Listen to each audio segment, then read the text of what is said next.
We started in 2010, in October of 2010. And we started out, we were just going to be this small food pantry and just, kind of have a lot of healthy stuff and maybe just have a few people who came to us each week. And when we started out, we had maybe 10 or 12 families who came to us every week. And now, 7.5 years later, we have about 200 families who come here every single week for food assistance. So it has grown a lot. We've also grown to do a lot of homeless outreach. That's kind of become a big deal for what we want to do.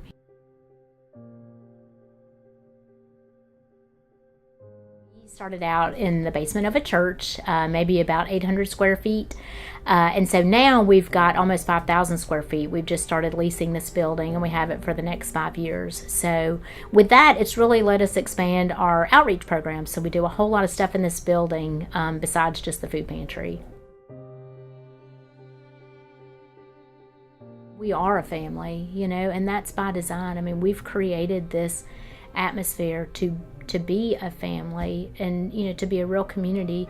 And I feel like probably the most important thing about this is I view this as an opportunity to build people up instead of tearing them down just because they come here for assistance. They actually, when they come here, they'll get assistance, but they become part of this family, a working, moving member of this community. And I think that's what's really important. Really, what we do has nothing to do with food. What we're really trying to do here is we're really just trying to connect with people and build relationships and make people feel good about coming here. I mean, we offer assistance. So when people come, we want to be welcoming and opening because they're just coming for what we offered. And so I think that's really important, that we build like real connections with people. And so far we've really done that. And that's the beautiful thing about here. We don't take demographics. We don't ask family size. I mean, I feel like a way better approach is just to get to know people and to know, that we've got a grandmother who's raising her grandkids and that she needs a little extra, or maybe that this person lives outside and they don't have a place to cook. So with that, just by knowing that person, we know that we have better things to offer them so that they can actually use what they have come to get.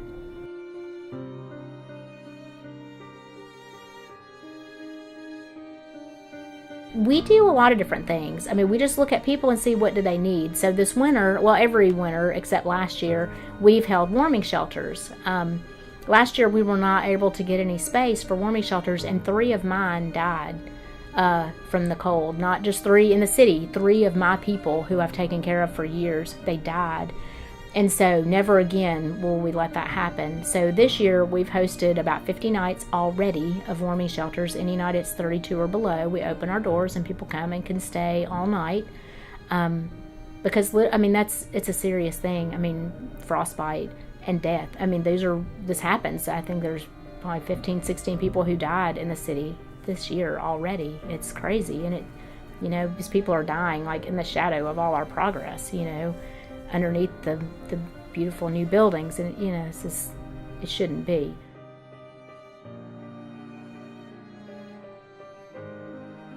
But we also do a lot of other programs. We do a dental clinic here. We've got a guy who's starting a therapeutic drum circle.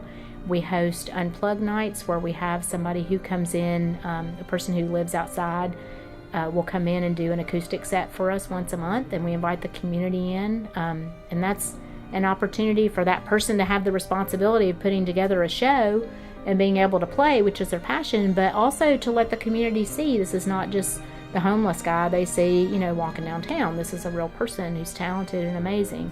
So it's a way to connect people there. We do food stamp clinics. We have outreach workers who work here every week to help people with housing and jobs and just anything that they would need. So we try to do whatever. I mean, there's no exact list. If a person needs it, it might be a prosthetic leg. We've done that. It might be an ID card. We've done that. So it just really needs to be about the person, not about what I want to do. There's so many different things. We've got a granny who's raising her grandkids, and she comes here, and I really love that so much because she brings these little kids. And I've had people before tell me, like, oh, when I was a kid, I had to go to a food pantry, and it was just like, it was horrible. It was such a bad experience, and I was so embarrassed. And so I love that people bring their kids here, and the kids are running wild and they're playing and happy, and they'll climb up you, and they love being here, so they won't have any bad memories of coming here. I love that. And with the outreach part, there have been a lot of hard things that we've had to do. I've sat with people when they were dying, because there was nobody else to be with them. I've held memorials for people when there was nobody else, to remember them. And so those are really hard things, but they were so important. So that, this is hard. I mean, it really is in a way, but what I get out of this personally is I have so many amazing people in my life, and I think, like, who has this? Who has the opportunity to have literally hundreds of beautiful people in their life? Like, I feel like this is such a special thing for me. That is kind of my gift for doing this. It's hard to run this place with no funding. We're basically burning up our savings every week when I have to buy food. But, I don't sweat it, because I know we're meant to be here. After 7 years, we're definitely meant to be here. And the more people that come here and add to this community, I know, it's okay. We're going to figure it out. But this is heart work, what I mean? Like, you really have to invest in the people who come here. And that's why we do things the way we do. People are not just like a name on a page or, number 44. Like, we all try to really invest and get to know every single person who comes here, because that's the only thing that's important, is that people have a good experience here. And, people call me when they're getting out of jail. I'm the one they call to come pick them up. When people go to the hospital, they call me. And that, although it's hard to be so many things to so many people, there's no greater honor, I guess, that to know that people trust you, and like you have filled a gap that they had before. And so that, I guess that's like a challenge and a blessing at the same time. The people that we've lost, and we've lost a lot of people, they are still with us. They still need to be a part of this, and they always will be. And so I think that's what's important, is that we really are a family, and they'll always be a part of this. But that's another really hard thing, because we work with a very vulnerable population. I mean, we work with people who live outside, and we work with people who are already ill, and we work with people who have given up, and so, it's not like we're trying to fix anybody. That's not our role. We need to be able to meet people right where they're at, if they're in a high, if they're in a low. This is life. I mean, life is going forwards, going backwards for all of us. People who got it all together and people who don't, Probably if you think you got it all together, you're probably worse off, than the people who recognize, I am not where I need to be. And so it is very hard, because I know we're going to lose people, and that leaves another big gap in you. But at least we know that these people had a place and they belong somewhere when they probably needed it most. We have no budget. We have no backers or no formal funding. So without our donors, which we have very few, but it's just people who come here and really get it, and they want to be a part of it, and that's their contribution. Some people will come here and volunteer, and that's their contribution. Some people want to help financially, which is great. But we rely on our volunteers, and we rely on monthly donors. We've also formed some relationships with people who help us with food. Almost everything that we bring in, we have to buy from different sources, and it's very expensive to provide enough food every week for 200 families, you can imagine. So without the other relationships that we formed and people who do food drives and things like that for us, we couldn't be open.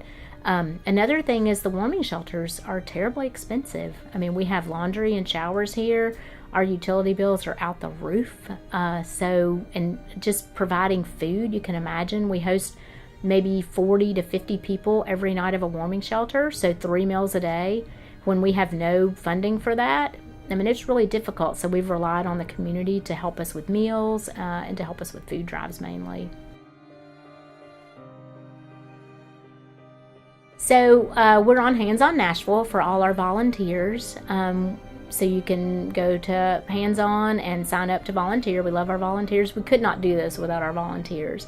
But we need financial support because this is a very expensive endeavor. And as the pantry grows more and more, as the needs grow, because the way that our city has changed, there are so many more people in need now. So we have probably a dozen, maybe 12 or 15 new people who come here every week just for food assistance. For outreach services, we've gone from probably about 40 people to about 80 people that we provide outreach for. So right now we have very few monthly donors. It equals up to about $600 a month that we bring in every month, and we spend about $3,500 a month just to keep the doors open. So you don't have to be a math whiz to figure that out, that we really do need financial support. You can go to our Facebook page. We have a PayPal on there, and we also have PayPal on our website, or you can just send a check to our P.O. box. Yeah, but you should really come and check it out, because I feel like, you know, when you become a donor, when you become a volunteer, like, you become part of this family too. So you really need to come and see what it's all about, meet some people, and know what you're doing, because anything you donate here is staying here. I mean, this is helping your neighbors and your community. I mean, this is local. And every penny is going towards, you know, assisting those people who need help.